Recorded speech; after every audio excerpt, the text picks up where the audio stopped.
আরে দাদা ভালো তো? বলছি তোমাদের চন্দনপুকুর বাজারে চলে আসলাম, একটু কাতলা মাছ নেবো। কাতলা বেশি না, 500-600 গ্রাম মতো। একটু এই একটা থেকে দাও না, ভালো যেটা ফ্রেশ হবে।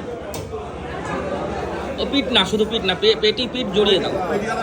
হ্যাঁ, পেটি পিঠ জড়িয়ে দাও, ফ্রেশ হয় যেন, মাছে যেন তিতে তিতে না হয়।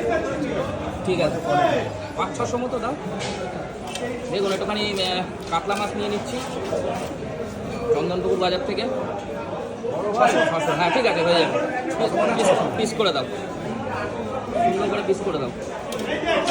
আর এইদিকে হচ্ছে এই দাদার কাছ থেকে নিয়েছি চিতলের পেটি। এটা হচ্ছে চন্দনপুকুর বাজার, দেখাতে পাচ্ছি আপনাদের। তো এই দেখুন কত সুন্দর করে মাছ একদম ছাড়িয়ে চামড়া তুলে মাছ পিস করে দিচ্ছে। 400 টাকা করে, তাই তো? 400 টাকা করে কাতলা, 600 গ্রাম হয়েছে।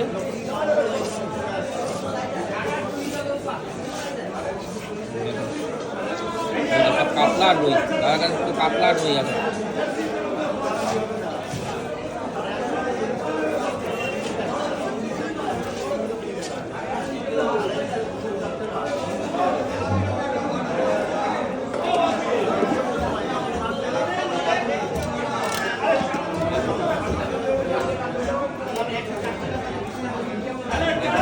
ফ্রেশ মাছ সুন্দর করে পিস করে দিচ্ছে।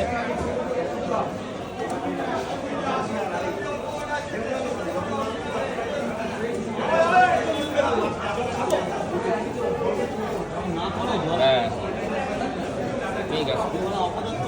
তোমার কত হলো? 40 টাকা। ঠিক আছে।